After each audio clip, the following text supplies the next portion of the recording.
Yo, what's poppin'? Welcome to Bhroman Braapsody. This is where we review cars, motorcycles, do road trips.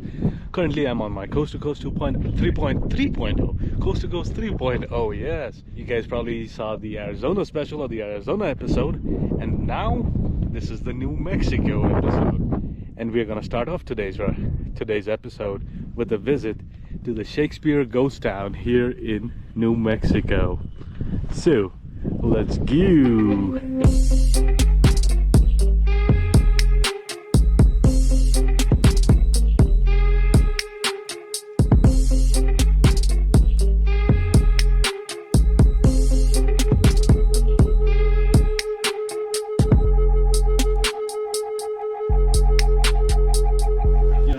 People stopping here, there was a small spring that was in the wash on the other side of town.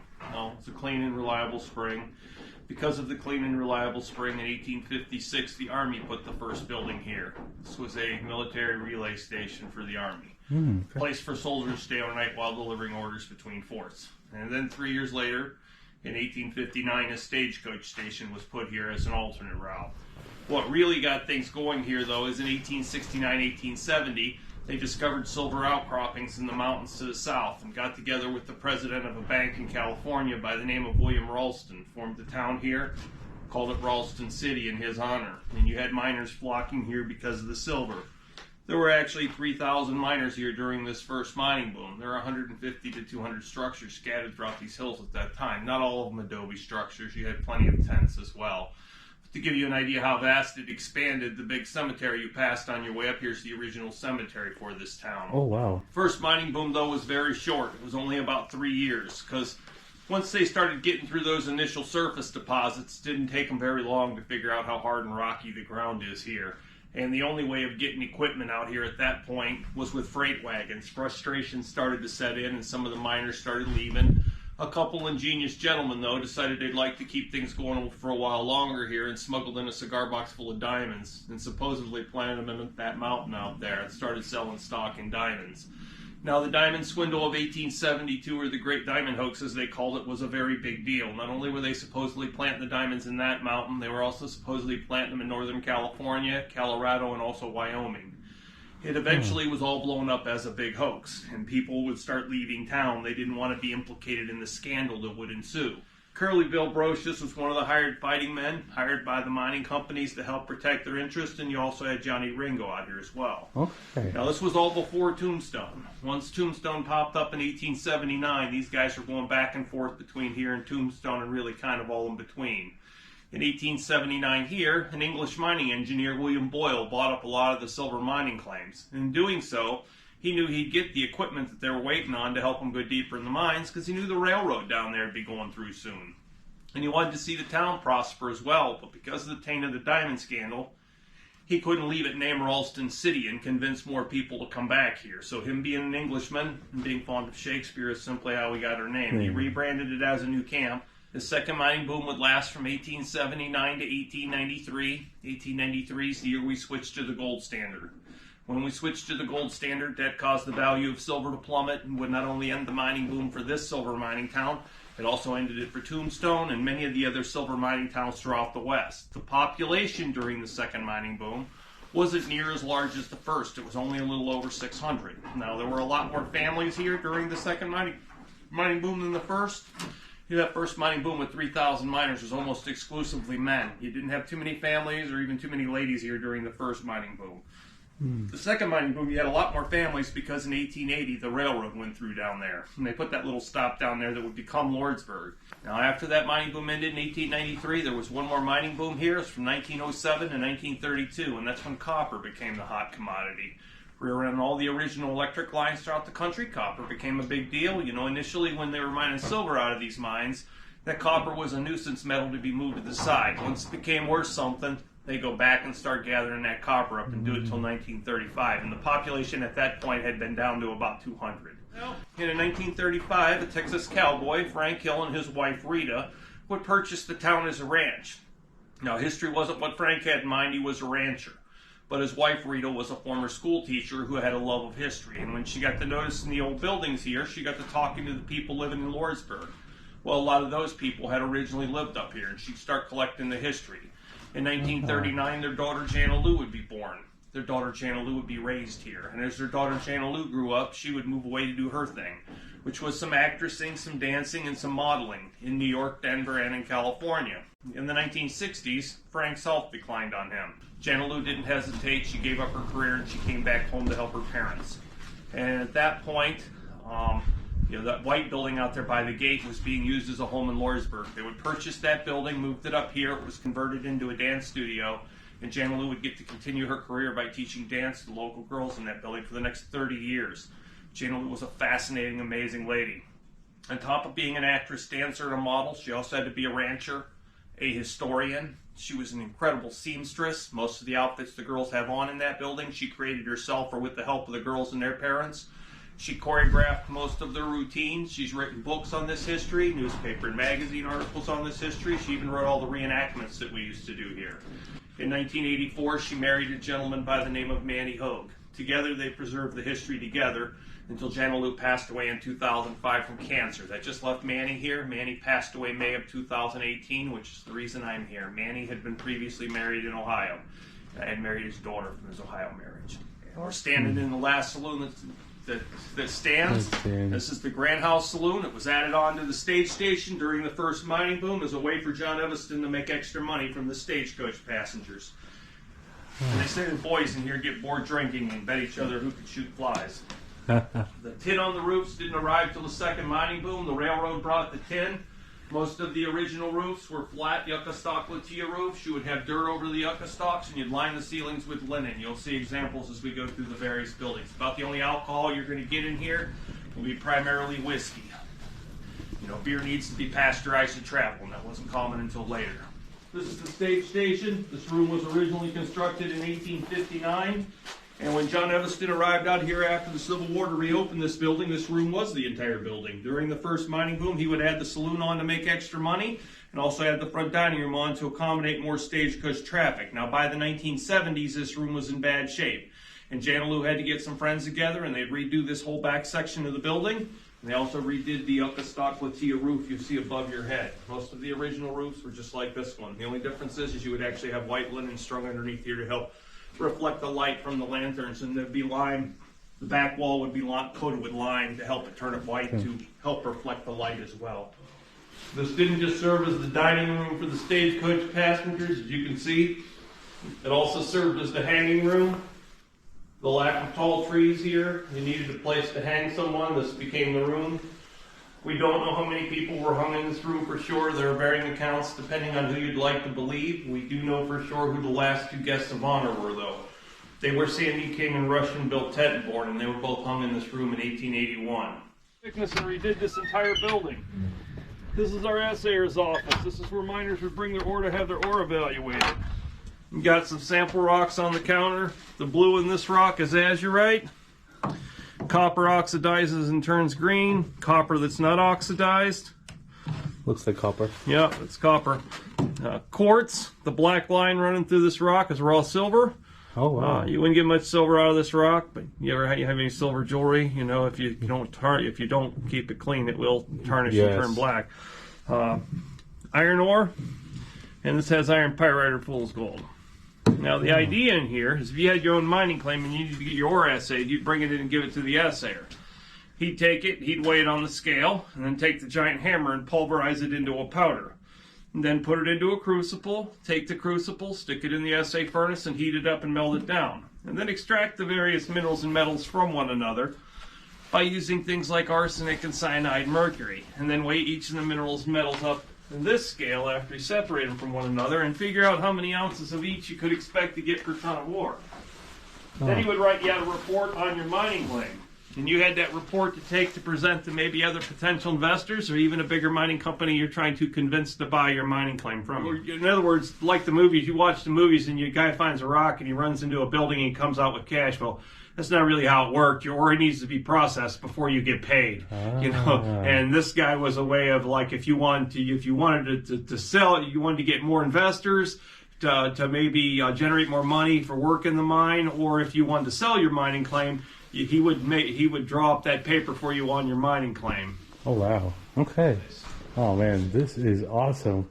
Well, thank you so much. Thank you for coming out. This and seeing us. It's a was pleasure giving great. you a tour. Yes, sir. And how do people find you guys? Like, do you have a Facebook page and We stuff? have a Facebook page. We're on Google. We're on TripAdvisor. We're on all that kind of stuff. Perfect. We don't generally advertise a whole lot. I mean, we do put up brochures throughout the, through the Chamber of Commerce and things like that. But I live here. I like it. I still want. I want to keep it open for people to come to see, but I don't want to make it crazy. Gotcha. Well, thank you so much, sir. Well, thank you for coming out. Yes, sir. And that was so much fun. I had such an amazing time here. I'll put all the links in the video description below. So if you guys are ever in this part of New Mexico, please come on down and check these guys out. The tour is awesome, and you just hear some cool stories. Now this video is gonna be edited, but I have footage for about an hour or so. I don't know what's gonna make it to the edited version, and I am riding a 2021 BMW K1600 Grand America, provided to me by the BMW Performance Center, BMW Motorrad North America, and our friends at Motorcycles of Greensboro. I am riding for Men's Mental Health and Suicide Prevention for the Movember Foundation, trying to raise $5,000 for them. Fundraising link in the video description below. Also, if you're new to Bhroman, well, first of all, thank you so much for landing here, and please drop a like and hit that subscribe button. It doesn't cost you a thing, but it makes my day. But let's keep on rolling. Next up is the loneliest road in New Mexico. So this road goes from Tucumcari to Las Vegas in New Mexico, not the Nevada one. This was actually suggested by the gentleman at the Blue Swallow Motel where I was staying for the night, and he said like, hey, you gotta do this road because it's the loneliest road in New Mexico and bikers love it. And I was like, yeah, say no more, say no more. This place is just beautiful, man. Like there's something about this nothingness, and it's like the loneliest road in Nevada as well. US 50, there's nothing, but this is only a 104-mile stretch, and again, it's gonna be edited, so it's gonna be a short version. Cell phone reception, nada. Doesn't matter. Let's keep going. So, as I was saying, this ride is for men's mental health and suicide prevention, because even us men, we suffer from depression, loneliness, anxiety, feelings of not being enough, being a failure, all of that, and at times it just feels like we are lost, just like this landscape. Like there's nothingness and we are lost. There's no hope, no end in sight. But all you have to do is have a positive mindset and look for the beauty in the normal things and find a way to get your mind off of the negativity. For me, it's always been wind therapy, and being on a motorcycle, feeling the wind and looking at these beautiful sights and sounds, that really helps. I have suffered with depression. I'm diagnosed with ADHD. I've been through a divorce. I've failed in school, all of that, and it took a toll on me until I found wind therapy, and it's just been awesome. I mean, just look at it. I get to see all these cool places. Look, this is so cool, man. Wow. And at times, your emotions and your mental health is all ebbs and flows. Sometimes you're going through valleys, sometimes you're going through hills, but at the end of the day, it's a beautiful ride. It's a beautiful ride. Because remember, at the end of the day, you have the power to make a change, because you are capable and you are powerful. And what better way, man, like you just to know that you have the chance and the opportunity to turn everything around. And just remember that make the rest of your life the best of your life. Forget the past, move on and enjoy life, man. And look, this place is just, oh wow. I mean, it's endless at times, but look, it's just, you can see no vegetation, no life, nothing for like miles and miles, but you can see the hills in the distance. I don't know, this is so much fun. This is so much fun, you guys. This is fun. And we are heading towards Las Vegas, New Mexico. This is the little town of Las Vegas, New Mexico, not Sin City. And this is a cool little town, man. Cool little town. Look, there's a little theater. Nice people around here. Oh, happy holidays. Why does it say happy holidays, you might ask? Well, I am riding towards the end of November, so Thanksgiving is around the corner, and it's the holiday season. Murals everywhere, nice. I don't know when this video is gonna go out or be published, but this is around the Thanksgiving time, right between Thanksgiving and Christmas. All right, let's go to the Turquoise Trail. Let's check out the Turquoise Trail. This Turquoise Trail runs from Santa Fe, New Mexico to Albuquerque, I believe. Yes, and this is New Mexico 18, and this is a scenic byway. And this goes through some little, very small little towns and settlements where they mine turquoise. You know, the turquoise you see in jewelry and stuff. That's where all the artists, the miners mine them, then the artists do their thing with the jewelry and then send it up to Santa Fe for it to be sold. And this is a scenic byway, and dang, it is scenic. It is scenic. It's a little different from the landscape that I saw on the Loneliest Road. I mean, you have some trees and shrubs and all that stuff here, but it's beautiful, man. You see the hills in the distance, and I don't know, every time I ride I just get so lost in the contrast, of the soil, the sky, the clouds, and this is the beauty of riding during November, December, is the temperatures are like in early 60s, so it's not hot, it's not cold. And as we keep riding, I think we are about to, I see the sign, welcome to Madrid. We're not in Spain, man, not in Spain. Do y'all remember the movie Wild Hogs with John Travolta, Martin Lawrence, Tim Allen, all that? So here's the diner they built for the movie Wild Hogs, Maggie's Main Street Diner. Pretty cool. And this is the small town of Madrid, New Mexico, on the Turquoise Trail. That's the Turquoise Trail. A lot of arts and craft stuff, turquoise, whatnot, mining town, and they make a lot of cool little knickknacks here. So yeah, we're going that way. We're going towards Albuquerque. Alright, so this is the little town of Madrid, and there's a few restaurants here, lots of stores that are selling like little bitty jewelry and whatnot. Oh, nice, man. This is cool. Just imagine, like, back in its heyday, this must have been like crazy. Oh, small towns, I love them.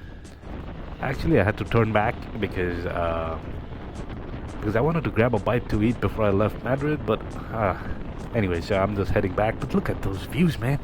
Dang. Wow. Who knows, like millions of years ago, this was probably a river or a sea or something around here. Huh. There's beauty, man. There's just beauty in nothingness at times, There's beauty in nothingness, in... this is just... I don't know how to explain it or put it in words, but it's like being lost in the sea, but finding comfort in it. I don't know where I come up with these things. Yeah, it's a little cold, my nose is runny, but it is what it is. I've been riding for a bit in the cold, but hey, I'm enjoying the ride and I'm enjoying the views. I hope you guys are too. See, I was talking about contrasts earlier. Just look at that. Look at that beautiful blue sky, the sun shining down, those clouds that are in a weird formation. Look like spider webs or something. I don't know. Starfish maybe? Anyways, look at that road, man, straight as an arrow. Let's go! Nice. I mean, again, this is gonna be an edited video, so I don't know how much of this you're gonna see, but this is about a 45 mile stretch from Santa Fe to... I'm actually not gonna go all the way to Albuquerque. I'm just gonna take Santa Fe to wherever it hits I-40, which is, I think, close to Sandias Peak, somewhere around there. But yeah, we're gonna hop on I-40. Well, back to whenever I'm back through New Mexico. I think we have the White Sands National Park coming up next. Alright, so we are back to day number 12 when I'm riding through Mexico on my New Mexico on my way back. Not Mexico, what's going on? But look at this, man. Sand dunes, white sand dunes on both sides. So we did the Shakespeare Ghost Town earlier today, and now this is the tour. This is towards the end of the day, and I am here in this beautiful place, White Sands National Park. You guys, wow! And man, this place is beautiful, beautiful. Just looks like you're walking on snow. It's white sand, and look, there's dunes everywhere. People walking around, checking everything out. You see footsteps every freaking where. Yeah, let me do this too. Yeah, touching it. It's cold. Ah, this is gorgeous. I'm just gonna look around for a bit and then head out. This is just absolutely stunning. This feels like you are riding on a glacier or some place like that where it's just like ice fields everywhere. It feels like that because everything is white, and look at the sunlight, man. This is the golden hour, so I think this is 4:30 p.m. or so, but you know, the sun sets quicker during the winter. And look at it, just look at it. Wow. Yes, this is sand, and the road that I'm riding on, part of it is paved and part of it is just hard-packed sand. And if you look at your maps, Google Maps, like, it has different roads. But keep in mind, so this is sand and it's blowing with the wind or whatever, so the roads keep changing. Just, oh look, little picnic spots for families and people to have fun. This is so cool.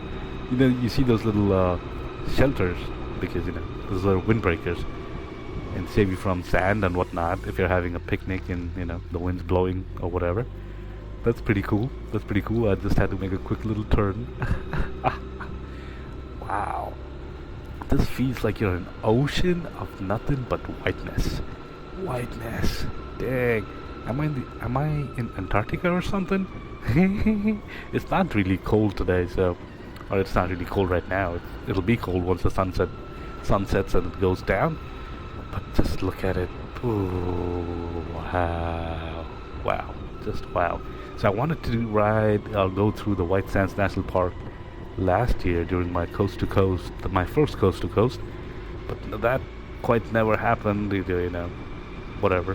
But I'm so glad I got to do it now. Hey, and a huge shout out to our other sponsors, my ride sponsors, who helped me with the cost and things like that. Fusion 9, Motorcyclist Map, Lunar Lens, and Swift Habits. This ride wouldn't have been possible without you guys, and of course you guys, the viewers, the subscribers, the supporters of this channel. Thank you guys so much, and help me support men's mental health and suicide prevention. Help me save a man's life, because, you know, globally there's a man taking his life every minute of every hour of every day. Help me put an end to it. Last stop in New Mexico is this, the world's largest pistachio in McGinn's Pistachio Land. This is cool. The setting sun behind it. They're closed, but they have a little winery and a bunch of pistachio stuff, ice cream and whatnot. World's largest pistachio. Well guys, thanks for watching. Keep your knees in the breeze. We'll see you soon in a Texas special. Bro out.